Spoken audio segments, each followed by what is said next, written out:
की धरती पे आज लाखों की तादाद के अंदर उपस्थित आरएलपी परिवार, मौजूद बुजुर्गों, नौजवान साथियों, माताओं बहनों, मेरे छोटे भाइयों, 2-3 जोरदार जयकारों के साथ अपनी बात शुरू करूंगा। बोले तेरा जी महाराज की,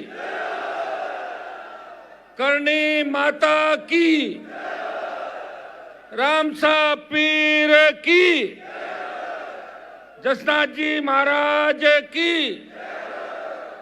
गुरु जंबेश्वर जी भगवान की, सालासर बालाजी की। एक नारा लगाऊंगा, जय जवान जय किसान, और दूसरा राष्ट्रीय लोकतांत्रिक पार्टी जिंदाबाद। जय जवान, राष्ट्रीय लोकतांत्रिक पार्टी आरएलपी। आप सबको जो पिछले 8-10 घंटे से लगातार पूरे देश के अंदर ये संदेश दे रहे हो, आज का हमारा जो कार्यक्रम है वो राष्ट्रीय लोकतांत्रिक पार्टी अपना 7वां स्थापना दिवस मना रही है और बीकानेर की धरती से, जहां मैं चूरू, हनुमानगढ़, गंगानगर और बीकानेर के अंदर प्रेस के माध्यम से आपको आमंत्रित करने के लिए गया था। और भाइयों, मेरे आमंत्रण मात्र से आप लाखों की तादाद के अंदर ये आके आपने संदेश दे दिया कि हनुमान जी, अब आपको गांव-गांव, गली-गली जाने की आवश्यकता नहीं, आप आह्वान करें, पूरा राजस्थान आपके साथ खड़ा है। ये आह्वान, ये ताकत आज आप लोगों ने मुझे दी है। हमारे यहाँ पे आज हमारे लिए खुशी की बात है कि राष्ट्रीय लोकतांत्रिक पार्टी के परिवार के अंदर पहले हम जिनको तैयार करते थे वो हमें छोड़ के भाग रहे थे, लेकिन आपने देखा होगा आज कांग्रेस बीजेपी को बड़े झटके लगने शुरू हो गए हैं। कांग्रेस के कद्दावर नेता मेरे भाई दिलीप जी चौधरी, जो लगातार 98 से लेकर जब मैंने शुरू की राजनीति, उस समय से जैतान सीट से संघर्ष कर रहे थे, सरकार के पूर्व मंत्री रहे और मेरा हमेशा अच्छा संबंध इनसे रहा। मैं कहता था, दिलीप जी अकेला कब तक लड़ूंगा, हर जिले में एक एक व्यक्ति तैयार करो, अपना पूरा जीवन निकल जाता है इन पार्टियों के अंदर। कौन पूछता है, अगर एमएलए एमपी बन भी जाते हो तो अपना नंबर वहां आता ही नहीं जहां से सिस्टम चलता है। आज कांग्रेस के कितने नेताओं को राहुल प्रियंका जानते होंगे और आज बीजेपी के कितने नेताओं को अमित शाह मोदी जानते होंगे? नहीं जानते ना, तो फिर समय खराब करने से फायदा नहीं। अपने लोग तकलीफ में, इनकी मदद करो और आप लोग आओ। मैं बधाई दूंगा दिलीप जी को कि आज वो हमारी पार्टी परिवार में शामिल हुए और दिलीप जी से निश्चित रूप से हमें संगठन को आगे बढ़ाने में बहुत बड़ा बेनिफिट मिलेगा। और इनकी एक आदत है, ये गुस्सा नहीं करते और हमें ऐसे आदमी भी चाहिए पार्टी के अंदर जो लोगों को बैठा के मुस्कुराते हुए बात करें। बधाई दिलीप जी आपको, बात से आप एक नई शुरुआत करने जा रहे हैं। दूसरे, हमारे एक दिक्कत है साहब कि हमारे गांव का आदमी जब अधिकारी बन जाता, विशेषकर हमारी जाति का, वो एक लगता है कि अनपढ़ जाट पढ़ा बराबर और पढ़ा जाट खुदा बराबर। पढ़ते ही, अफसर बनते ही उनका तेवर यूं होने लगे, वो अपने आप के अलावा किसी को समझते नहीं। और सरकारी नोटिस आ जाता है और ट्रांसफर पोस्टिंग की बात होती है, दौड़ते नजर आते हैं, अरे साहब नोटिस आ गया, नोटिस आ गया, नहीं तो मजबूती और नोटिस आ गया साहब, जो मैं तो आपका हूं। मैं प्रभाती लाल जी को धन्यवाद दूंगा। प्रभाती लाल जी जाट, जो सीनियर आरएस और जहां भी रहे मजबूती के साथ रहे, गरीबों की सेवा की। और मैं इनको देखता था, जब मैं बीजेपी कांग्रेस के खिलाफ लड़ता था, एक जगह गया मैं, तो इन्होंने कहा कि हनुमान जी का कार्यक्रम है, मुझे नौकरी से निकाल दो, निकाले, मैं तो जाऊंगा प्रोग्राम में। तो ऐसे लोग ही आरएलपी के अंदर आ सकते हैं। मैं प्रभाती जी को बधाई दूंगा कि आप इस पार्टी में शामिल हुए और अब अपने जितने भी अधिकारी राजस्थान के अंदर है, जो किसान के बेटे हैं, जो दुख तकलीफ के दौर से गुजरे हैं, लेकिन अच्छी पोस्टों पे जाने के बाद माल कमा गए बहुत से लोग, तो उनके दिमाग खराब हो रखे, उनके दिमाग आप ठीक करें, उन लोगों के, अपने लोगों, और आज से ही लग जाए कि उनको धरातल पे नीचे लाएं। तुम किस खेत खलियान से निकले थे, किन गांव की गलियों से तुम्हारा बचपन गुजरा था, और किस तरह से पढ़ते थे, जेब में फीस नहीं थी, और आज गुड़गांव में फार्म है, जयपुर पे सिरसी रोड पे फार्म है, कालवाड़ में फार्म है, कहां से ले आए? और तुम कह रहे हो हनुमान तो ऐसे ही खराब हो रहा है। तुम कौन से आबाद हो रहे हो भाई? कहीं न कहीं जाके हाजिरी देनी है।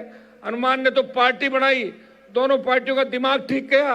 पिछली बार भारतीय जनता पार्टी मेरे दरवाजे पे खड़ी थी, बीजेपी को लात मारी, इस बार कांग्रेस दरवाजे पे खड़ी थी, फिर सांसद बना और फिर किसान के सम्मान की लड़ाई लड़ी।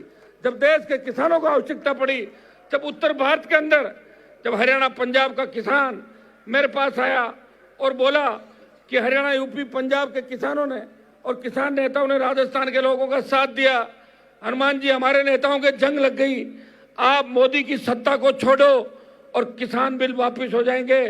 मैंने कहा अगर हनुमान बेनीवाल के एनडीए छोड़ने से किसान कौम की जीत होती है, तो जिस तरह छोटा बच्चा बोल के ठोकर मारता है, मैंने सत्ता के ठोकर मारी और अपने भाइयों के साथ सड़क पर आके बैठ गया।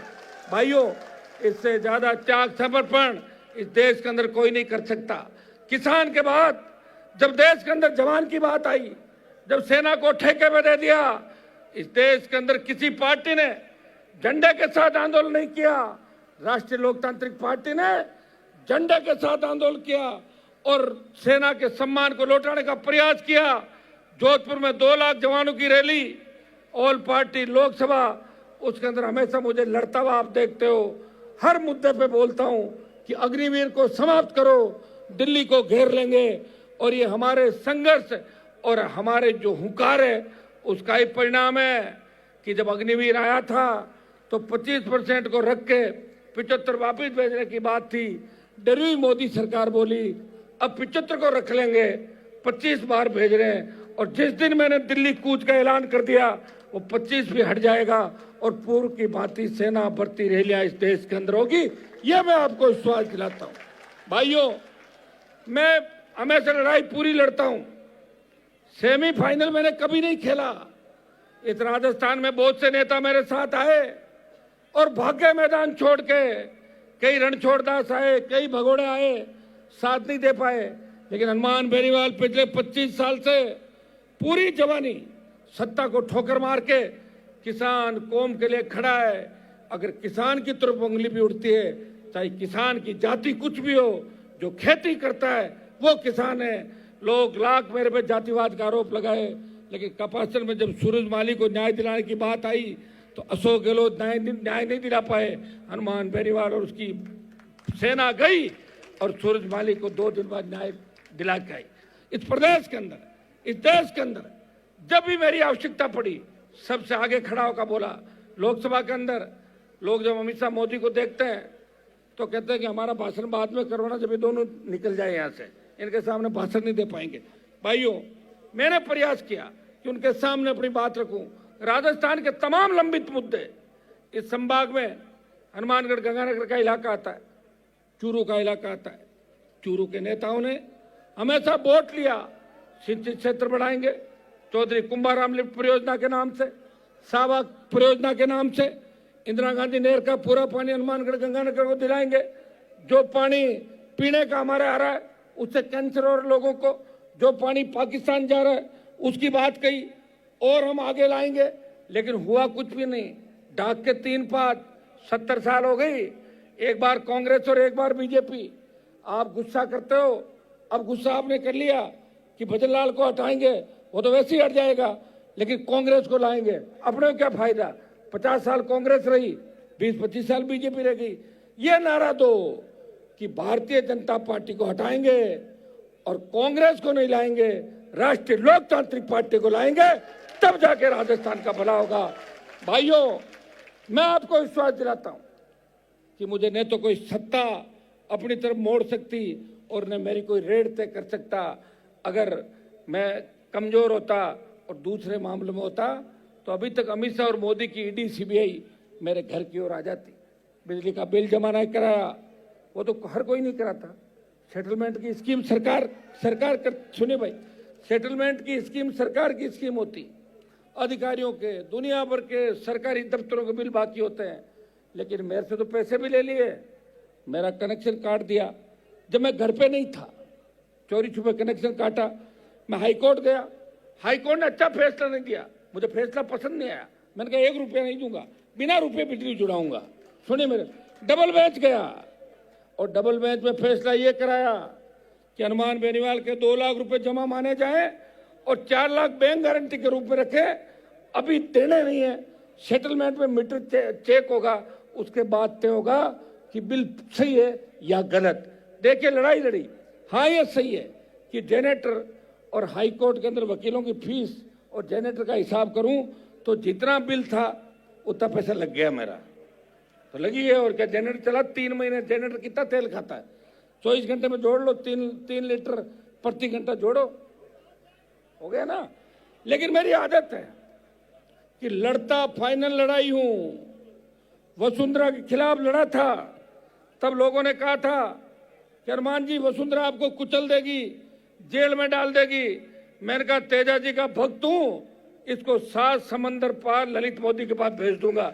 और वसुंधरा को 7 समंदर पार उसी जगह भेज दिया जहां उनके दोस्त ललित मोदी भाग गए थे यहां से छुप के, ठीक है। और अब भजन लाल की बारी है। भजन लाल तो पनौती है राजस्थान के लिए। जब से ये आया है अग्नि देवता बहुत नाराज हो गए राजस्थान में। हर जगह आग, विस्फोट और लोग नई बात 9 दिन। ये तो मीडिया का धन्यवाद दूंगा कि आप लोग समय समय पर दिखा रहे हैं। कल जो घटना हुई बस वाली, वो आप लोगों ने दिखाई, वहां सारा नेशनल मीडिया पहुंच गया था। अगर मीडिया नहीं दिखाए तो सोशल मीडिया पर तो अपने बच्चे तैयार हैं, लेकिन मीडिया की बहुत बड़ी ताकत देश के अंदर है। क्योंकि इस देश के अंदर जहां भी तीसरी ताकतें खड़ी हुई, मुझे याद है दिल्ली में आप पार्टी का 9 हज़ार का आंदोलन, मीडिया ने ही उस आंदोलन को हवा दी और केजरीवाल दिल्ली के सीएम बने। दूसरे जहां जहां स्टेट आप देख लें, यूपी बिहार से लेके, अगर दलित की बेटी मायावती बनी, शेड्यूल कास्ट के साथ मुस्लिम आया, मीडिया ने साथ दिया। मुलायम सिंह यादव बने, मीडिया ने साथ दिया। अगर राजस्थान में मीडिया ये तय कर ले कि हमें इस राजस्थान को परेशानी से मुक्त करना है, मैं विश्वास दिलाता हूं कि आरएलपी की ऐसी सुनामी राजस्थान के अंदर चलेगी जिसका अंदाज भी किसी को नहीं होगा। ये मैं मीडिया के चौथे स्तंभ को आह्वान करता हूं कि आप भी मेरे साथ उठ खड़े हो जाइए। नहीं तो ऐसा इंतजार नहीं करें जिस तरह राजस्थान में अपराध सर चढ़ के बोल रहा है। व्यापारी सुरक्षित नहीं, गया हनुमानगढ़ गंगानगर के अंदर, बोला 50 लाख की फिरौती कल मांगी, 1 करोड़ की मांगी। एक जना बोला मेरे से 20 लाख की मांगी तो मैंने 15 में पुलिस वालों को कहा सौदा सेट कराओ। फिर पुलिस वाले बीच में पड़े, एसपी वगैरह, और 10 लाख में सौदा सेट करा दिया। पुलिस का भी धंधा बन गया, उनके भी बिजनेस हो जाता है। 20 मांगी, 15 में सौदा सेट कराया, 5 खुद खा गए और 10 करा दिए। ये धंधा पुलिस का राजस्थान का। अरे जो भजन लाल की लिस्ट देखो आप, डीजी भले हो सकते हैं, मैं तो पहली बार काम पड़ेगा डीजी से, लेकिन डीजी के आसपास जितने भी माफिया को पनपाने वाले अधिकारी थे उन सबको पैरेलल पुलिस मुख्यालय के बराबर DG, SOG, DG, anti terrorist DG, 3-4 उसके अंदर और रखे हैं। और वही एसीबी में सेम ही परिवार को पूरा एसीबी और एक डीजी अलग हो गया। तो भैया फिर पीएचक्यू वाले क्या करेंगे मुझे बताओ, पीएचक्यू क्या करेंगे? लेकिन ये जो शुरुआत कर रहे हैं ये ठीक नहीं है। और क्राइम के अंदर ऐसे व्यक्ति को लगा, मुझे याद है वो दिन जब भारतीय जनता पार्टी के लोग सचिन पायलट मानेसर गए थे गहलोत को हटाने, और मैंने कहा था कि पायलट को सीएम बनाओ, 3 विधायक में दे रहा था। जब दूसरा एपिसोड हुआ तो सचिन पायलट जब मानेसर में जूझ रहे थे तो मेरे 3 विधायक भारतीय जनता पार्टी के बेहतर विधायकों के साथ थे और हम पायलट को सीएम बनाना चाहते थे। तब इन अधिकारियों ने हमारे फोन टेप किए। तब दिल्ली के नेताओं ने कहा था कि हमारा वक्त आने दो, इनको रगड़ के रख देंगे। उनको इनाम दिया, रगड़ के नहीं रखा। सारी अच्छी पोस्टिंग उन लोगों को दे दी रेंज आईजी एसपी से लगा के आप जहां भी देखोगे, ADG crime, SOG, ACB, DG, ये तमाम वो लोग हैं जो फोन टैप कर रहे थे और कुलदीप रांका और गहलोत के सबसे विश्वास पात्र लोग थे। आप ये बताएं, पहले मैं कहता था गहलोत वसुंधरा मिले हुए हैं, अब अशोक गहलोत के जो बयान में पढ़ रहा हूं, अशोक गहलोत कहते हैं कि पंडित भजनलाल जी मुझे शूट करते हैं, यही रहना चाहिए ताकि मैं सीएम बन जाऊं। तो अब भजनलाल और गहलोत मिले हुए हैं, मिले हुए कि नहीं मिले? नहीं लगता तुम्हें कोई परिवर्तन देखा क्या राजस्थान के अंदर तुम लोगों ने? भाइयों, जिस मुख्यमंत्री की हो सकता है जबान फिसल जाती है, आदमी बोलते बोलते भूल भी जाता है, लेकिन भजनलाल जी तो दिन में 100 बार बोलते हैं और 90 बार भूल जाते हैं।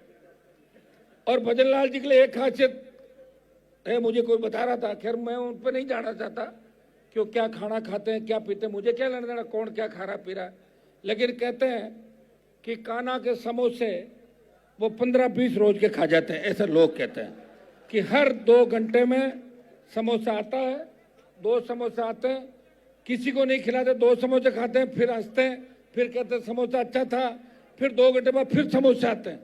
तो भाई अच्छी बात है, समोसे खाने की आदत कोई खराब नहीं, लेकिन भजनलाल जी समोसे खाने से राजस्थान नहीं बदलेगा।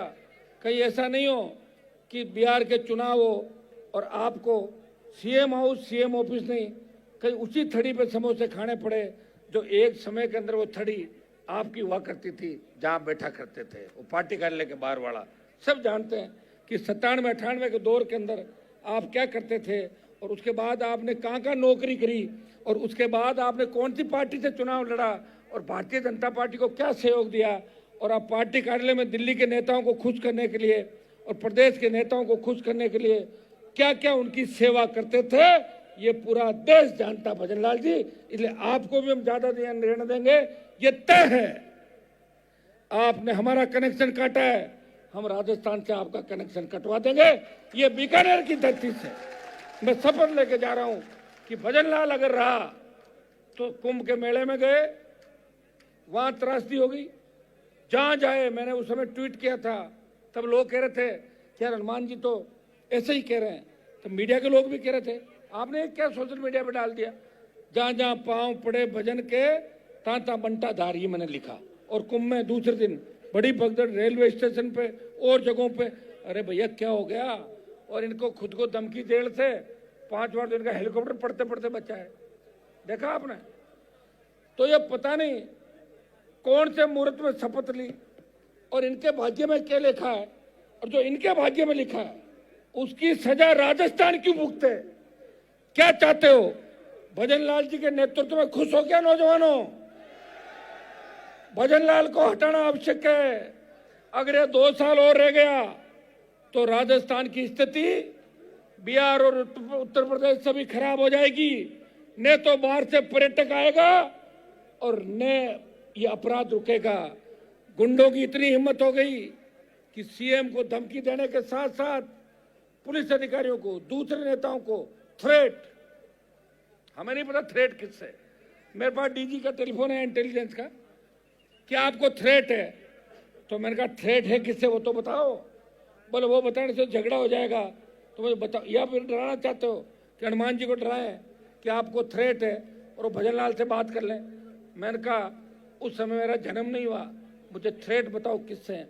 ऐसे 50 लोग हैं राजस्थान के अंदर जिनके लिए गुंडे बदमाश जब पकड़े जाते हैं, शूटर पकड़े जाते हैं, पुलिस ले जाके इनको पीटती है, तब वो कहते हैं कि नागौर सांसद भी हमारे उस पर टारगेट पे है, वो फलाना भी हमारे रडार पे है, वो विधायक भी है, वो व्यापारी भी है।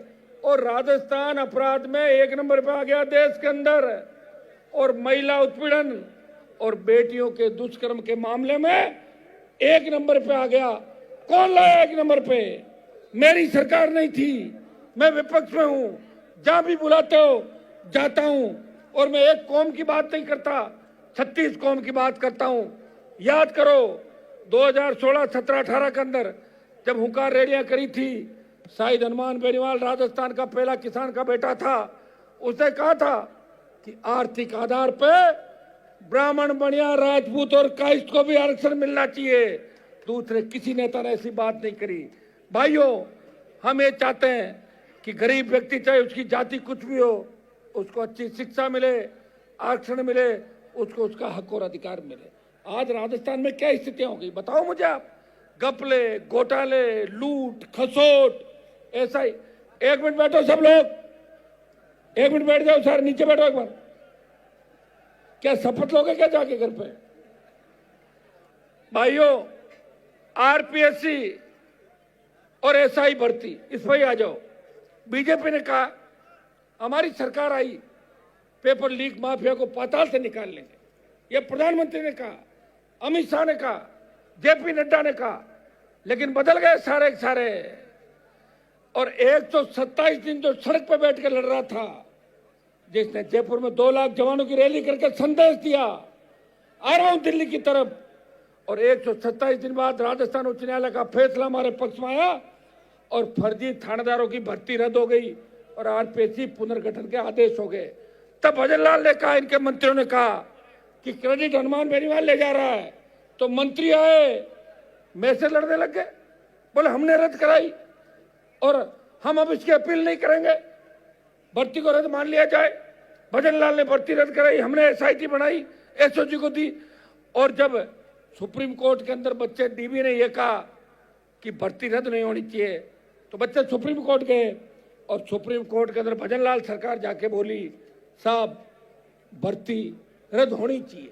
आप बताइए कितना बड़ा दोगलापन, कथनी और करने के अंदर इतना अंतर। ये राजस्थान राम भरोसे, मैं पहले वसुंधरा के राज को पोपाबाई का राज कहता था, लेकिन मुझे लगता है वो 98% पोपाबाई का राज था। ये असली पोपाबाई का राज इस भजनलाल का राज पोपाबाई का राज है। पोपाबाई के राज के अंदर क्या था? पोपाबाई का राज लोगों को पूछो, पोपाबाई के राज में ये था, पोपाबाई दारू पी के सो जाती थी 8-7 बजे और लोग रुलते रहते थे राजस्थान। भजनलाल शराब तो नहीं पीता होगा, वो तो कमी वसुंधरा जी ने पूरी कर ली थी। 8 PM नो CM का नारा हमने दिया था, लेकिन ये समोसे खा के 10 बार समोसे खाता नींद आ जाती है। 7 बजे टारगेट और रडार पे समोसा, इनके रडार पे समोसा और कुछ भी नहीं राजस्थान के अंदर। तो भाइयों, ऐसे व्यक्ति से राजस्थान की सुरक्षा की अपेक्षा नहीं की जा सकती। आपको उठ खड़ा होना होगा। बीकानेर के अंदर पार्टी का स्थापना दिवस है और हम कोई जन आंदोलन नहीं कर रहे हैं, लेकिन अगली रैली मेवाड़ की धरती पे होगी। उस रैली में लाखों लोग इस मेवाड़ को मजबूती देने के लिए, वहां माफिया, खनिज माफिया, रेत माफिया और वो जो बाहर की कंपनियां आई है, लोगों को रोजगार नहीं दे रही है, और वहां के नेता उनके मुनीम बन गए। मेवाड़ की धरती से ऐसा जलजला उठेगा कि कांग्रेस और भारतीय जनता पार्टी के नेताओं के पसीने आ जाएंगे, उनके छक्के छुड़ा देंगे राजस्थान के नौजवान। भाइयों, जिधर नौजवान चलता है उधर जमाना चलता है। राजस्थान के नौजवानों ने ठान लिया कि हनुमान बेनीवाल के साथ चलना है, जिसने 25 साल अपने जिंदगी के हमारे लिए खत्म किए। जो चाहता तो बार बार मंत्री बनता, जो चाहता तो सुख सुविधाएं भोग सकता था, लेकिन वो ये चाहता है कि दलित की बेटियां MLA बने, MP बने, चेयरमैन बने, प्रधान बने, और गुड्डी मेघवाल जैसी बेटी जो नरेगा में मजदूरी करती थी। हमारे 5 जीते थे चामू में, 5 बीजेपी के थे, 5 कांग्रेस के, 15 थे पूरे। बीजेपी के लोगों को मेरी जरूरत थी। मैंने कहा बावड़ी और चामू में मुझे आदमी दो, मैं तुम्हें बिलाड़ा और दूसरी जगह आदमी देता हूं। समझौता हो गया, गुड्डी प्रधान बन गई नरेगा में। मैं तो गुड्डी को बहुत आगे ले जाना चाहता हूं, लेकिन वो चामू का शेरगढ़ का इलाका आप जानते हो कैसा इलाका है, वहां तो अब जाके थोड़ी आज़ादी लोगों को मिली है। पहले तो ढंग के जूते भी नहीं पहनने देते थे, पैरों के अंदर पकड़ लेते थे, कहाँ से लाया जूता बता, ये स्थिति थी। ठीक किया मैंने राजस्थान के अंदर हर वर्ग, हर जाति के लिए काम किया और व्यवस्था को ठीक करने का प्रयास किया। पहले हेड कांस्टेबल ज्ञापन लेने नहीं आते थे, कमिश्नर DG जब चाहे बुलाए, जब चाहे IG बुलाए, और कभी भी बड़े से बड़े कार्यक्रम के अंदर लॉ एंड ऑर्डर बिगाड़ने का प्रयास नहीं किया। ये मैं नहीं चाहता कि थोती लोकप्रियता के लिए मैं कूद जाऊं। मुझे एक बीजेपी का आंदोलन याद है जहाँ राजेंद्र राठौड़, सतीश पूनिया ये लोग थे और ये कह रहे थे कैमरा वालों को कि हमारी फोटो खींचो, फोटो खींचो। हम बैरिकेड पे हैं, अरे देखो तो देखो, हमें पकड़ लिया, मैं जाली में हूँ, बोले साहब दिख नहीं रहे हो, अरे नजदीक से देखो, मैं ही तू, मेरी जल्दी खींचो, अखबार में देनी फोटो, नहीं तो लोग कहेंगे कि राठौड़ साहब और पूनिया जी जेल में नहीं गए। तो हम फोटो छपनी चाहिए, क्योंकि लोगों की आदत है 5 साल बाद आप भूल जाते हो बात को। नई बात 9 दिन, ये जो जैसलमेर बस दुकान टिका हुई भूल गए आप लोग। उससे पहले जो बुंगरा की हुई अब हो गई, इसको भूलोगे। देखो यार वो तो गई पुरानी। और लड़ते भी किसके लिए हो? मुआवजा दो, मुआवजा दो। लड़ाई लड़ते हो, 3 दिन में थक जाते हो, साहब थक गए, बॉडी ले जा रहे हैं, अब फिर भी लड़ रहे हैं आपके लिए, समझ गए आप। अभी कुचामन के अंदर तो रमेश रुलाने का मामला हुआ, मंत्री थाने पे बैठ गए, जाके हॉस्पिटल में बैठ गए। हनुमान जी कांड से पहले पहले सेटलमेंट करो। भजन लाल कह रहा है कि हनुमान वहां नहीं आना चाहिए। क्या राजस्थान भजन लाल का क्या पूरा? ये सड़कें उसकी थोड़ी है। भजन लाल जब नहीं था तभी मैं ऐसे ही घूम रहा था, और गहलोत के बेटे को हरा के उसको भी ठीक किया, वसुंधरा को भी ठीक किया, और भजन लाल को भी मैं ही ठीक करूंगा राजस्थान के अंदर। ये अच्छी तरह आपको संदेश देना चाहता हूं। कमर कस लो, तैयार हो जाओ, आवश्यकता पड़ी राजधानी में घुस जाएंगे, सचिवालय में घुस जाएंगे, लेकिन इस तरह किसान जवान को बर्बाद होते हुए नहीं देख सकते। तैयार हो, दिल्ली भी चलना पड़ सकता है। अग्निवीर का 25% हिसाब किताब बाकी है। अमित शाह, मोदी डर तो गए, लेकिन अभी पूरा अग्निवीर समाप्त नहीं किया। तो भाइयों, ये तैयारी भी आप कर लो। आज 7 संकल्प हमारे हैं 7 साल के, कि आगामी 3 साल में हम इन 7 संकल्पों के साथ राष्ट्रीय लोकतांत्रिक पार्टी परिवार को आगे बढ़ाने के साथ राजस्थान के आम आवाम 36 कौम की सेवा करना चाहते हैं। वो 7 संकल्प मैं आपको पढ़ के सुनाऊंगा। भाइयों, आरएलपी का जब गठन हुआ तब जय जवान जय किसान के नारे के साथ गठन हुआ था। मैंने कहा था जब भी आवश्यकता पड़ेगी सत्ता छोड़ के सड़क पर आ जाऊंगा। जब देश की पहलवान बेटियां तकलीफ में थी, मुझे दिल्ली में चुनाव नहीं लड़ना था, हरियाणा में चुनाव नहीं लड़ना था, लेकिन जब बेटियों ने कहा कि हमारे कोई भाई नहीं है क्या, कोई नहीं आ रहा है, मैंने कहा आपका भाई राजस्थान की धरती से आएगा और उस बाहुबली का इलाज करेगा। गया और बाहुबली को लोकसभा में आने का मौका नहीं मिला। हो सकता है उनका बेटा आ गया होगा, उनको फ्री कर दिया। अब रील बनाओ दूसरी गाड़ियों के सामने जाके। भाइयों, जो भी काम हाथ में लिया, प्रयास यही किया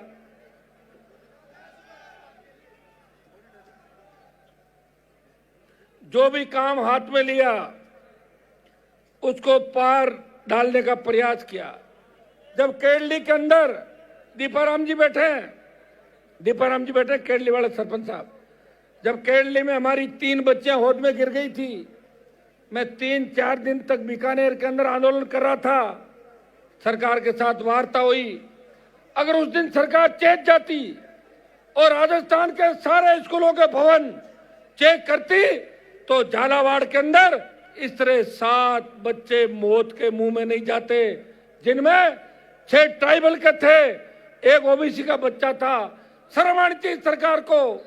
पूर्व मुख्यमंत्री वसुंधरा वहां से आती है और वो कोटा का इलाका जहां से हमारा अध्यक्ष भी है लोकसभा के, और सबसे ज्यादा कोटा अंचल ने बीजेपी को सपोर्ट किया। भारतीय जनता पार्टी की अगर ताकत है वो कोटा डिवीजन और मेवाड़ है। बाकी तो लोग डेपुटेशन में जाते हैं, एक बार इधर आते हैं और एक बार उधर आते हैं, लेकिन झालावाड़ के उन बच्चों को न्याय नहीं मिला। लोकसभा में भी उस बात को उठाया तो कांग्रेस के 8 सांसदों ने बात नहीं उठाई। हनुमान बेनीवाल ने डूंगरपुर बांसवाड़ा के सांसद और नगीना के सांसद को साथ लेके बेल में घुसा, नारेबाजी की, लोकसभा को स्थगित कराया और मोदी को संदेश दिया उन बच्चों के परिवारों को न्याय मिलना चाहिए। भाइयों, अगर आप अपने अधिकारों के लिए नहीं लड़ोगे, कौन लड़ेगा बताओ मुझे? हर गांव में चले जाओ, आपकी एलटी लाइन, 11 केवी की लाइन, सारे तार नीचे, कभी भी हादसा हो सकता है। बारातें निकलती है, हमें घोड़ी पर बैठा कर आप जुलूस निकाल तो डर लगता है कि जल्दी चलो कि तार छू लेगा, पड़ जाएगा। जिस तरह के भवन, जिस तरह के कार्यालय, जिस तरह के हालात, या आपके प्रदेश के अंदर बताओ खाद की कितनी बड़ी किल्लत रही। मैं कृषि मंत्री जी को पूछना चाहता हूं, बड़े छापे मारे आपने बीकानेर, हनुमानगढ़, गंगानगर के अंदर, कितने लोगों को जेल में डाल दिया। बताओ, आपके चक्कर में लोग ये समझ नहीं पाए नकली खाद कौन सा, असली खाद कौन सा। किसानों ने खाद ही नहीं डाला। और अब एमएसपी खरीद की क्या स्थिति है, बंद कर दिया आपने, नहीं खरीद रहे हो। 25 क्विंटल का राइडर हटा के 40 क्विंटल किया। न मूंग खरीद रहे हो, न मूंगफली खरीद रहे हो। मूंगफली खरीद का बड़ा घोटाला इस बीकानेर जिले के अंदर हुआ। खेत का मालिक कोई, टोकन कहीं का, और पैसा कहीं जा रहा मूंगफली खरीद के अंदर। करोड़ों अरबों रुपए का घोटाला हुआ।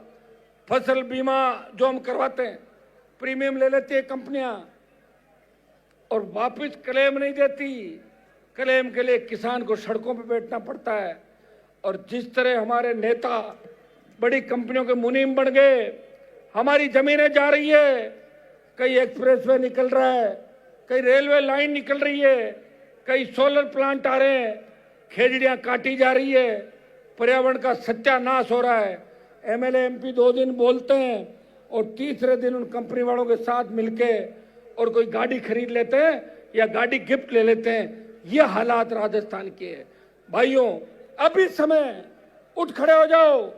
दिल्ली के अंदर जब यूपी बिहार के सांसद मुझसे पूछते हैं, हनुमान जी हमारे यहाँ तो फर्जी डिग्री बंद हो गई, आपको वहाँ डिग्रियाँ मिल रही है, हमारा एक बच्चा पास नहीं हो रहा है, उसको डिग्री दिला दो या नौकरी दिला दो। कितना बड़ा अपमान राजस्थान का हो रहा है।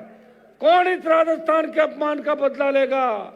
कौन इस राजस्थान के माथे पे जो महिला उत्पीड़न अपराध का कलंक लगा है, कौन इसका बदला लेगा? मुझे लग रहा है लोगों का खून पानी हो गया, नेताओं का खून पानी हो गया, सिवाय एमएलए, मंत्री और सेठों की गुलामी और कंपनियों में कारोबार। आपकी जमीनें चली जाएगी। पंजाब में डीएलसी और राजस्थान के अंदर डीएलसी का कितना अंतर है। भारतमाला बना दिया आपने, हाई बॉर्डर की रोडें निकाल दी, हमें कोई फायदा नहीं हुआ। हमारी जमीनें चली गई, बर्बाद हो गए, लोगों को लाख रुपए बीघा के भी नहीं मिले। कौन सुनवाई करेगा? मैं आपको विश्वास दिलाता हूं कि हनुमान बेनीवाल अंतिम दम तक जहां इस राजस्थान के किसान जवान का पसीना बहेगा, वहां खून देके भी उसके पसीने की कीमत चुकाएगा। यह मैं विश्वास आपको दिलाता हूं। भाइयों, मैं धन्यवाद दूंगा मेरे दोनों पूर्व विधायक, खींवसर के पूर्व विधायक छोटे भाई नारायण, मेड़ता की पूर्व विधायक इंदिरा बावरी, जो तीनों विधानसभा के अंदर भोपालगढ़ वाले चले गए थे, तीनों विधानसभा में लड़ते थे, अभी पूरी ताकत के साथ लड़े हुए। हमारे प्रधान बावड़ी के भाई राजू राम, गुड्डी देवी और श्रवण, जो नागौर के हमारे प्रधान है, श्रवण मेघवाल, इनका भाषण रह गया था, अगली रैली में करवा देंगे। रैलियां करनी है अपने को 3 साल। और उप प्रधान संपत बिलाड़ा से, राम सिंह बागड़िया खींवसर से, खड़ा हो भाई राम सिंह की तो फाइटिंग करते हुए फोटो आई होगी, देखा आपने? हाँ, ये अच्छा फाइटर है राम सिंह। और लक्ष्मण जी हो गए हमारे उप प्रधान चामू से। और सुभाष कंदोई हमारी म्यूनसिपलिटी का चेयरमैन है राजस्थान में एकमात्र। भाइयों, दिलीप जी आ गए, प्रभाती लाल जी आ गए, बहुत से सरपंचों ने, सीताराम जी नाइक हमारे बैठे, देखिए पूरी अनिल बारू ये टीम बैठी है, शेड्यूल कास्ट की, शेड्यूल ट्राइब की। ये नेम सिंह जी हमारे आगरा से राष्ट्रीय सचिव है पार्टी के। अभी लेट हो रहे थे, अंधेरा हो रहा है, आप भी परेशान हो रहे हो, मन ही मन सोच रहे हो कब माइक छोड़े और कब घर जाएं। आप इस तरह मत करो। आप ये सोचो कि हनुमान जी जब तक घर नहीं पहुंचे तब तक आराम से हम घर जा सकते हैं। और मैं जब पूरी रातें मैंने मेरी 25 साल बिताए, वो बच्चों ने बात करी, आपसे देखा बच्चों का। तो भाइयों, इतना ही विश्वास आपको दिलाता हूं, मिलके लड़ेंगे, जीत हासिल करेंगे। पंचायत चुनाव लड़ने के नहीं लड़ने हैं। हनुमानगढ़ से कितने लोग आए, हनुमानगढ़ जिले से, आवाज करो देखे एक बार, थोड़ी सी कम है आवाज। गंगानगर से, वो तो सेम ही बोल रहे हो, वहीं से, उसी कोण उधर से आ रही हो। चूरू जिले से बताओ, एक मिनट रुको। और बीकानेर, तो बीकानेर आ गया 80% तो अकेला। और नागौर, वो तो ओ इसलिए कर रहे हो ना, मैं नागौर का हूं इसलिए ओ, ठीक है। और जोधपुर, सही सही करो, जो झूठ मत करो। बाड़मेर, बाड़मेर, बाड़मेर वाले पहुंच जाते हैं, वो तेल निकल गया ना बाड़मेर में, सब उद्योगपति हो गए तेल निकलने से। अब आप देखिए भगवान की कृपा राजस्थान में कितनी होगी। नेता चाहे बेईमानी करे लेकिन ईश्वर हमारे पे राजी है। नागौर में लिथियम के भंडार निकल गए, बहुत बड़ी तादाद में लिथियम आ रहा है नागौर के अंदर, टंगस्टन के साथ लिथियम। बांसवाड़ा में सोना निकल रहा है, कहीं तांबा आ रहा है, granite, marble, tungsten, gypsum, China clay. ये जिप्सम बीकानेर का सारा अवैध खोद दिया नेताओं ने। लेकिन मैं आपको विश्वास दिलाता हूं, सूद सही हिसाब किताब करेंगे, आपका आने वाला समय आपका होगा। इस अवसर पर स्वर्गीय रामेश्वर जी डूडी मेरे बड़े भाई की तरह थे, उनकी कमी आज खल रही है बीकानेर पूरे डिवीजन के अंदर। काश वो होते तो निश्चित रूप से कांग्रेस पार्टी के अंदर उनकी अच्छी पकड़ हो गई थी दिल्ली तक, लेकिन ईश्वर की करने के आगे किसी की नहीं चलती। तो रामेश्वर जी की कमी पूरी डिवीजन नहीं कर पाएगा। आपको विश्वास दिला सकते हैं कि हम पहले भी यहाँ रैलियां करते थे। कई लोग ये कह रहे थे पत्रकार कि आपने बीकानेर को क्यों चुना, बीकानेर में तो हमेशा ही मैं लड़ता था, सबसे ज्यादा आंदोलन मेरी आरएलपी बीकानेर की टीम कर रही है। ये यहाँ के लिए मैं धन्यवाद दूंगा। बीकानेर की ऐतिहासिक रैली में बीकानेर से बीकानेर, हनुमानगढ़, गंगानगर, चूरू 4 जगह में गया था, और भीलवाड़ा, अजमेर, चित्तौड़ से लेके जयपुर से लेके तमाम राजस्थान से सारे लोग अपने अपने साधनों से आए। मेरे लिए तो आपने आराम कर दिया, मेरा 1 रुपया ही खर्च नहीं हो रहा है, खुद ही साधन ले ले कहाँ जाते हो, ये बहुत बड़ी बात है। तो यही रैली अगर बीजेपी वाले करते तो 40 करोड़ का खर्चा होता बेचारों का, क्योंकि तुम्हें अच्छी गाड़ी भी चाहिए थी, नाश्ता भी चाहिए था, टोस्ट और पता नहीं बटर ब्रेड क्या क्या लगवा के करनी पड़ती, और एक गाड़ी में 8 लोग आते, और यहाँ तो एक गाड़ी में 100 आते हो आप पूरे पूरे, ठीक है। और कांग्रेस वाले करते हैं, उनके पास तो अब बचा नहीं, लेकिन नहीं कर पाते, कुर्सियां लगा के जरूर रैली करते हैं। अब अंदाज लगाओ इस ग्राउंड में अगर अपन कुर्सियां लगाते तो कहां तक जाता है आगे। भर दिया आपने पूरा। आपने ये कहा था कि जो बिछाओगे वो भर देंगे और आसपास भी खाली नहीं रहेगा। अब आप एक जगह बैठते हैं ना, आदत है, एक जगह बैठ के फोटो खिंचवा लो ना, तो अभी तो पूरा बीकानेर आज जाम हो गया। एक जने को मैंने फोन किया, तुम पहुंच गए? बोले पहुंचे नहीं साहब, जाम लग गया था, तो मैं यहीं से लाइव देख लूंगा। 10 जनों को लेके बैठ गए वहीं पे सड़क पे। अरे तो आ तो सही, जाम क्या लग गया यार, यहाँ आके ताकत दिखानी है। सोशल मीडिया का फायदा भी अपने को, फायदा तो ये है कि आज यहाँ बोल रहा हूँ, पूरा देश देख रहा है, और नुकसान ये है कि जो गलत गलत चीजें आती है ना, या आजकल ऑनलाइन ठगी, फ्रॉड, ये सीख जाते हैं बच्चे नए, हाथों हाथ करोड़पति बनने के चक्कर में। तो मैं एक नौजवानों को संदेश ये भी दूंगा कि नशे की प्रवृत्ति से दूर रहते हुए हमें आने वाली पीढ़ी को बचाना है और राजस्थान का सम्मान बढ़ाना है। मैं बीकानेर के इस ऐतिहासिक कार्यक्रम के अंदर मेरी पूरी पार्टी परिवार की टीम को, जितने भी पार्टी परिवार के सदस्य, पूर्व पदाधिकारी, विधानसभा चुनाव लड़े सारे प्रत्याशी, उन सबको तो धन्यवाद दूंगा ही दूंगा।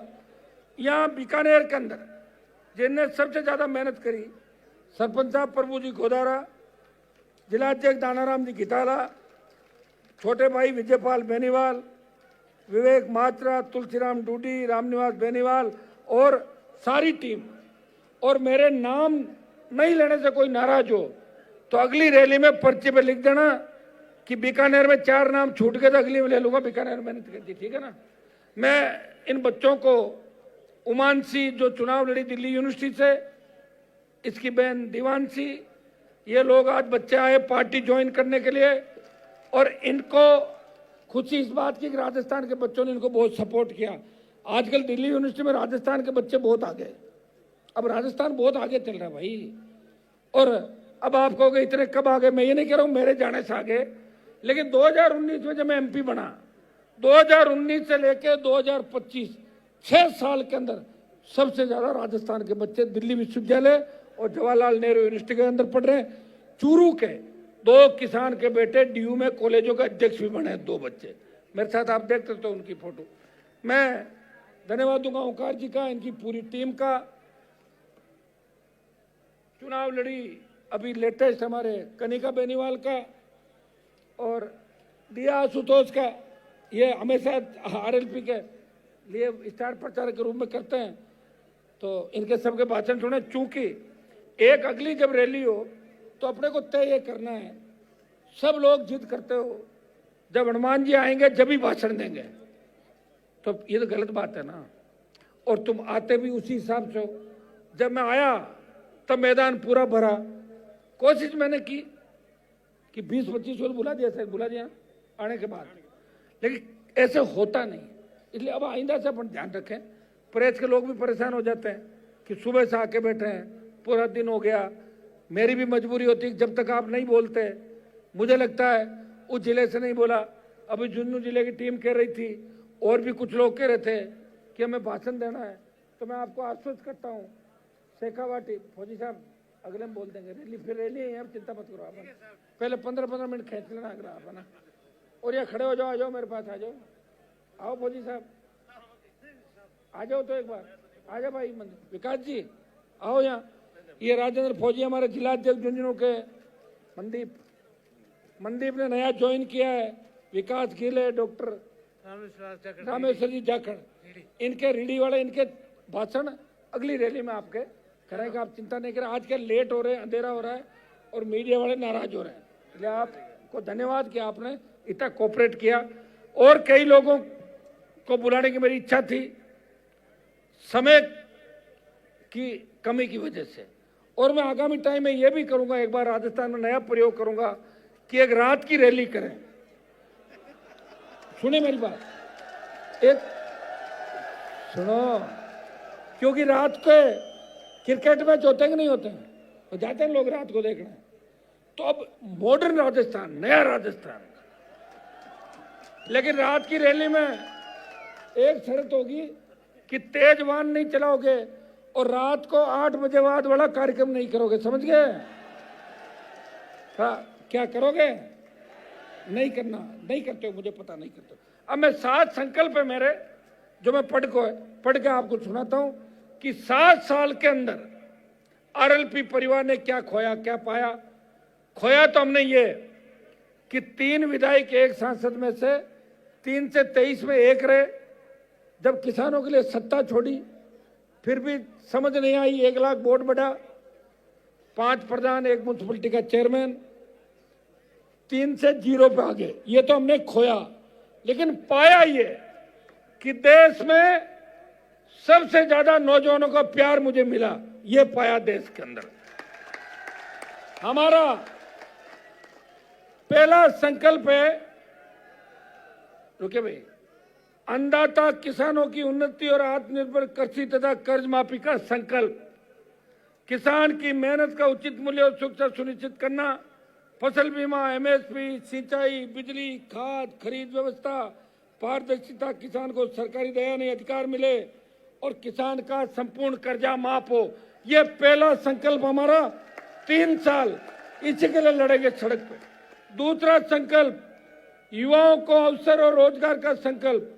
राजस्थान के हर जिले में स्किल डेवलपमेंट, स्टार्टअप सेंटर, स्थानीय उद्योगों को बढ़ावा देना। जहां जहां फैक्ट्रियां आ रही है, कंपनियां आ रही है, 90% रोजगार स्थानीय लोगों को दो, ये कानून बने। सरकारी नौकरियों में पारदर्शिता, पेपर लीक से मुक्ति और युवा की योग्यता का सम्मान सुनिश्चित करना। हर परिवार के सदस्य को रोजगार, ये हमारा दूसरा संकल्प है। तीसरा संकल्प, शिक्षा और स्वास्थ्य सुधार का संकल्प। सरकारी स्कूलों और कॉलेजों को आधुनिक तकनीक से सशक्त बनाना, हर नागरिक के लिए सस्ती व सुलभ स्वास्थ्य सुविधाएं सुनिश्चित करना। पढ़ा लिखा और स्वस्थ राजस्थान, यही लक्ष्य रहेगा। सरकारी स्कूल में पढ़ने वाले बच्चों के स्वास्थ्य की जांच, आज 40% बच्चों की आंखें खराब हो रही है, कईयों की ज्यादा खराब हो रही है, कईयों की कम है। तो अगर खराब है उनको ठीक कराया जाए। चश्मों की आवश्यकता है तो अच्छे स्टैंडर्ड के चश्मे बच्चों में वितरित किए जाए। जब वो देख ही नहीं पाएगा तो आगे कैसे बढ़ेगा। ये हमारा तीसरा संकल्प है। चौथा संकल्प भ्रष्टाचार मुक्त और जवाबदेह शासन का संकल्प। रुके भाई एक मिनट, बीच में मत बोलो, सुनो एक मिनट। सरकार और प्रशासन में पारदर्शिता व जवाबदेही स्थापित करना, हर विभाग में ई गवर्नेंस लागू कर जनता को अधिकार आधारित सेवा दिलाना। राजस्थान की सरकार जनता की निगरानी में यही सोच, राजस्थान की जनता की निगरानी में यही सोच होगी। मंत्रियों और अफसरों के भ्रष्टाचार से मुक्ति का संकल्प और सशक्त लोकायुक्त।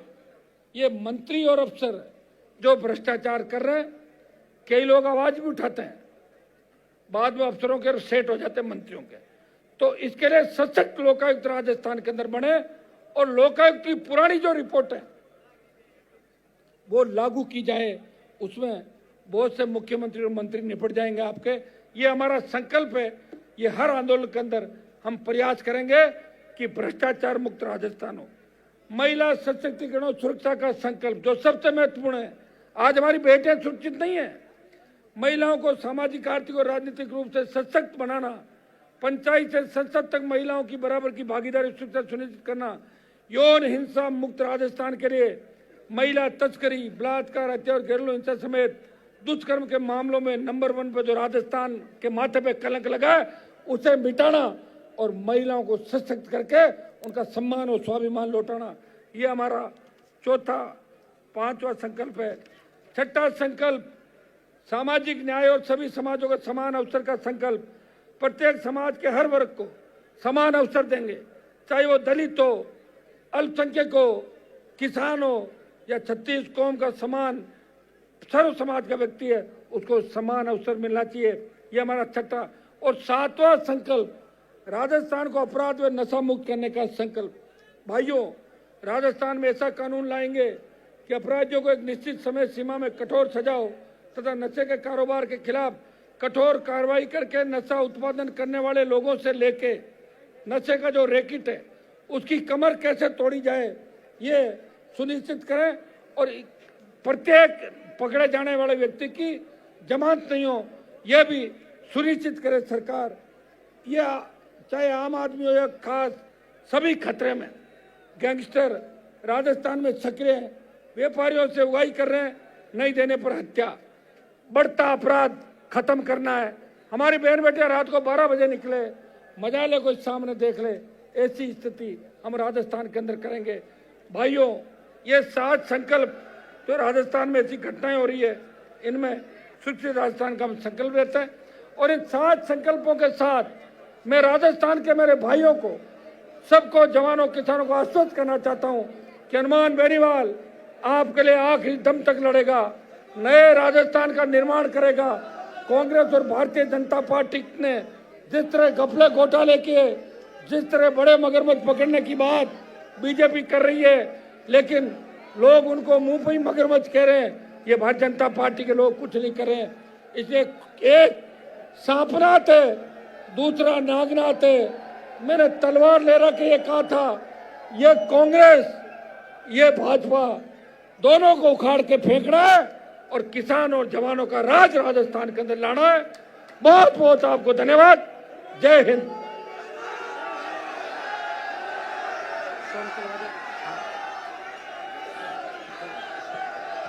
बहुत बहुत धन्यवाद नेताजी का। आप अपनी जगह बने रहे। एक बार अपने सभी मोबाइल की फ्लैश लाइट ऑन कर लें और लहरा करके नेताजी को दिखाएं कि दिवाली आज बीकानेर में मन रही है। सभी की फ्लैश लाइट ऊपर हो। सूरज की पहली किरण के साथ शुरू हुआ और इस रात के अंधेरे में आप गाना चला दें।